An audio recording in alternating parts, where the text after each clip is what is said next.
Welcome back to the channel. This is the Action Figure Grader, and I've got some mint on card Star Wars action figures that sold recently on eBay that we're going to go through. There were also some nice micro collection that were all AFA graded that we're going to go through at the end of the video. Don't usually see those at auction, so it would be kind of fun to check those out and see what they sold for. This video is brought to you by Tom Hogan's Case Shells. And he is a Patreon supporter, and he has sliding acrylic cases for all kinds of different sizes for both vintage and modern, as well as star cases. Caseshells@yahoo.com in case you want to reach out to him for pricing on those. All right, let's go ahead and dig right in. This is probably the best of the bunch. Well, definitely is the best of the bunch, and not something that you see on eBay. This is usually like a Hakes type of item here. This is a 12-back C Luke Skywalker farm boy mint on card with a double telescoping saber inside. So very, very rare. You can see the long inner filament on the inside of the blister on that saber. This one was graded AFA 75, 75, 80, 80 were the subscores. Brian Toys had this at auction, believe it or not. And good friend of mine, Matt K, he said that this was probably going to sell for $7,500. And for a little while there, I thought he was going to be right. He was kind of hovering around $6,700 until about the end of the auction. It closed at $9,877. Big boy money on that one. Pretty incredible item, though. I'd be curious to see what this would have sold for a year and a half ago during the height of the market. I bet it would have been closer to about $15,000. So, beautiful item. 12-back C, AFA 75, double telescoping saber. Luke Farm Boy, as good as it gets right there. Really awesome item. And again, that one sold for $98.77. Here was an ungraded 12-back Stormtrooper. This one did have some kind of litho wear or sticker residue in the upper left-hand corner. This one was a punched example. Clear blister, pretty good shape overall. That one sold for $1,000. Buy it now situation. Here was the back of the card as well. Very good condition overall. Probably a 75 plus, maybe an 80 if you're lucky. I did have a little crease there, as you can see on the right-hand side on the back of the card that did not poke through on the front of the card. So $1,000 took that home. Next up was a Canada Snaggletooth.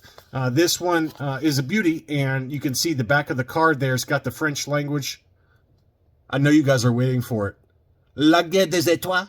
And this one sold for $230. So something must have been wrong with it, or it fell underneath the radar.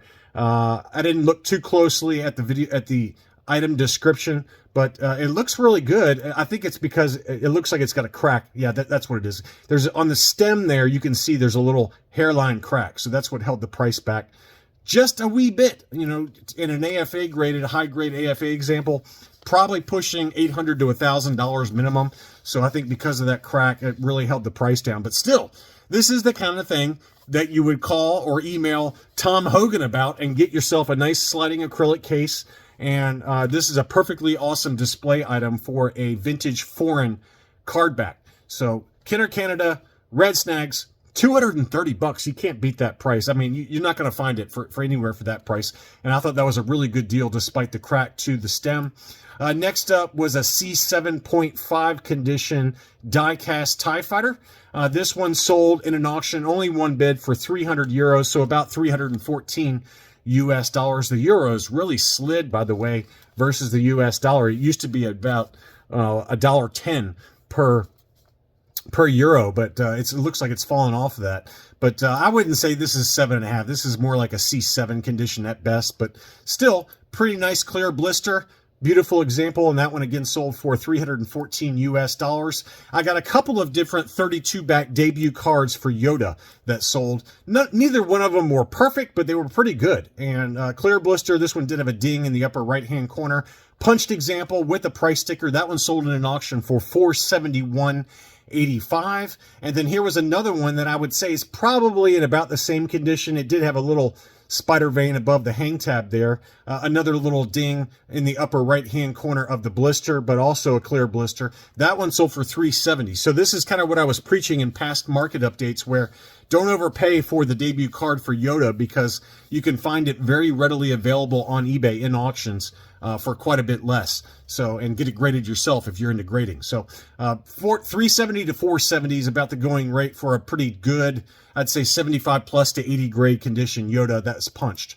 Next up was a 48 back. It looks like the 48 back B for the ATAK Commander. This one was a punched example with some wear around the punch, and it looks like it had slight yellowing to the blister as well. This one was listed for 219 euros, 220 euros, and the best offer that was accepted on that was 190 euros, so about 200 US dollars. That's a pretty good deal for a pretty good condition ATAK Commander. Again, you know, it's not perfect. It did have some light yellowing to it, but pretty clean example overall for 210 US dollars, 200 bucks thereabouts plus shipping.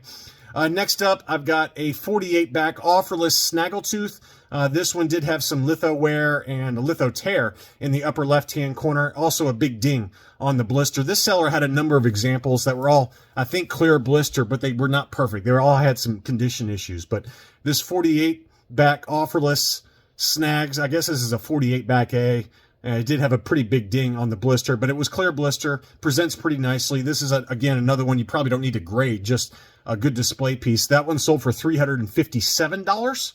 And then he also had the 48 back FX7. Again, I think this is the 48 back B, just based on the sticker placement. It looks to be, it could be the 48C, I guess. Yeah, I think the 48Cs were printed on and usually perfectly centered like that, whereas the 48Bs were stickers. So this is probably the 48C, as is the ATAK Commander. So I take that back. I always get them mixed up. This FX7, again, did have some condition issues with the blister. It was almost clear, almost clear. It looks like it's got some yellowing going on in the upper left-hand corner. That one sold in an auction for 290 US dollars, free shipping. Here was a beautiful Darth Vader, and this one is the 65 back A, clear blister, Hong Kong. And it did have a Toys R Us price sticker, but pretty great condition for the blister. I take that back. It did have a ding in the lower right-hand corner, but Toys R Us price sticker, punched example, no other major condition issues other than that ding on the blister. That one sold for $412. So to me, I mean, personal opinion here, if you happen to be the one that bought this, in my opinion, this is a slight overpay just because of that ding. I think that $400, $450 is probably right for one without any dings on the blister, but maybe I'm wrong there, because it does seem like Return of the Jedi, clear blister, Darth Vader US cards do tend to command a pretty big premium. I've seen them sell for $700 or $800 in high grade, so maybe I'm wrong on that, but $412 took that one home plus $8 shipping. Here was another clear blister C-3PO unpunched, a little bit of sticker residue, and this one also did have the Boba Fett Power of the Force coin offer sticker on there. A lot of wear on that sticker, but the card back itself was in pretty great shape. That one sold for $233. $233 seemed to be a pretty good deal on that one. And, you know, it says the card is at least near mint, but probably better condition and unpunched. The bubble is also near mint and factory sealed. So to me, to get a C-3PO removable limbs in this kind of condition for $233, clear blister, that's a pretty good deal, if you ask me. Next up is a yellowed blister Wicket. This one was unpunched, and again, with a little bit of sticker residue in the upper right. Very minor though, but it was a yellowed blister. Now, for comparison, I sent out a clear blister and a buy it now alert for Wicket to my Patreon supporters, that one of my Patreon supporters was able to get it for $225, I believe. And this one in an auction sold for $255. So pretty good deal on that other one. But, you know, still, this is a really nice 80 condition yellowed blister Wicket. $255 is not terrible. Next up is another one I sent out in a buy it now alert. I don't think anyone got it, though. Someone else picked this one up. This one was a very slightly yellowed blister Han Solo First 12 on the Palatoy Tri Logo. So beautiful example. The blister's in great shape. This has that etched edge blister. So these are not dings in the upper corners here. These are how some of the Palatoy Tri Logos came from the factory. They had these kind of etched edges. I've got an ATST Driver on the Tri Logo with those same etched edges, and sometimes they get labeled as such by AFA. CAS doesn't seem to do that though, but you can see how clean that blister is. It's very tough to find these in such great condition. And this one was listed for $450 plus $19 shipping. I mean, even though it's slightly yellowed, I still think that's a really good deal. This is probably like an 80 or 80 plus grade condition. So good deal on that one. Next up was Another Tri Logo. This was for Weequay. This one, it wasn't as good on the blister. It did have a couple of light dings to it, but it was also yellowed as well. So you can see the yellowing around the edges of the blister.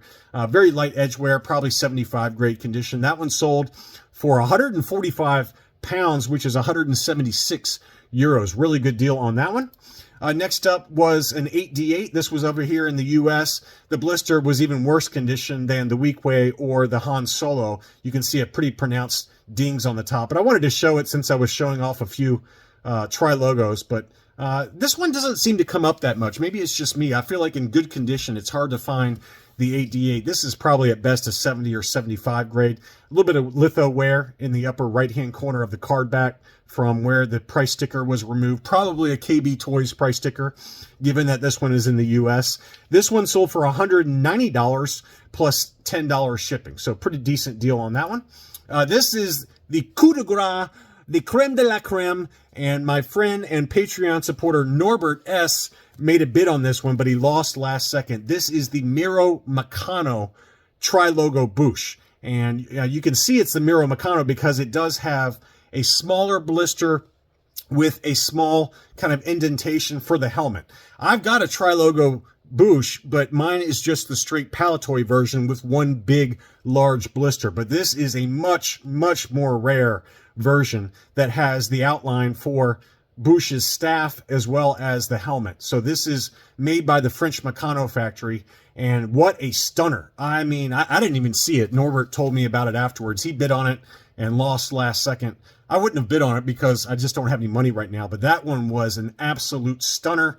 And I'm sorry you didn't win it, Norbert, but that one was awesome. That one sold for 857 euros, which is 900 US dollars. Now, for comparison, I have just the straight paletoy version with the larger bubble, and mine was already CAS 80 grade. I picked it up from Just Collectible Empire on eBay in an auction, and I paid almost this amount for my straight paletoy version. This one I think would grade an 80 all day long, but again, it's the rarer French Macano version, so I think that was a really good deal, quite honestly. I mean, any of the French Macano versions for the Tri Logos always have smaller blisters, and they tend to command a premium on the open market. So what a beauty. I wish I could have picked that one up. That one was really nice. Next up was a Power of the Force Luke Skywalker Stormtrooper Disguise. This one was not graded. It just included a sliding acrylic case, heavily yellowed, but probably 75 plus or 80 grade condition. That one was listed up in Canada for 1,750 Canadian dollars, and the best offer that was accepted was 1,625 Canadian dollars, and based on the exchange rate, that equates to 1,190 US dollars. So Power of the Force Luke Stormtroopers, even in this market, have come down just slightly. High grade examples used to sell as high as $3,000, believe it or not. But $11.90 for an ungraded example, probably in 75 plus grade condition. Not a terrible deal in the current market environment. Next up was a pretty rough ATST Driver.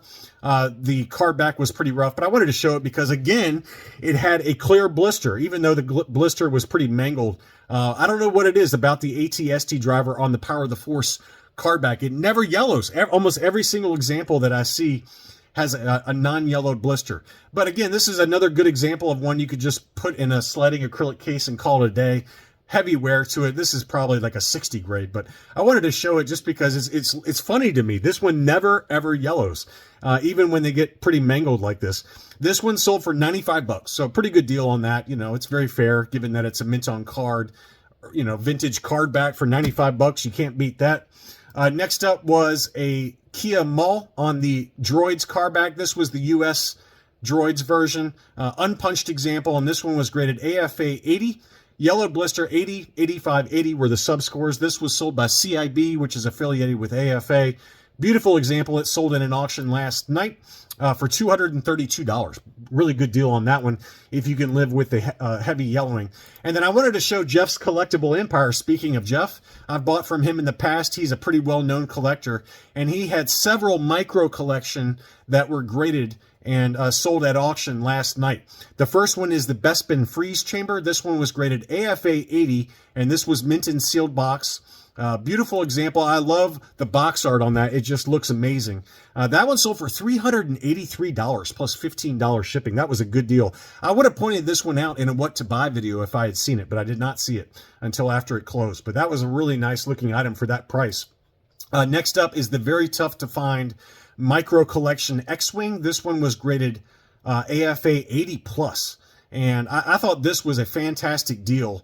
I don't know what oval inset means. I assume that it's related to something on the box, but not familiar with the differences in the different box. I assume it's box art since this was mint and sealed box. They can't tell you whether, you know, I was thinking the oval inset had to do with the cardboard insert.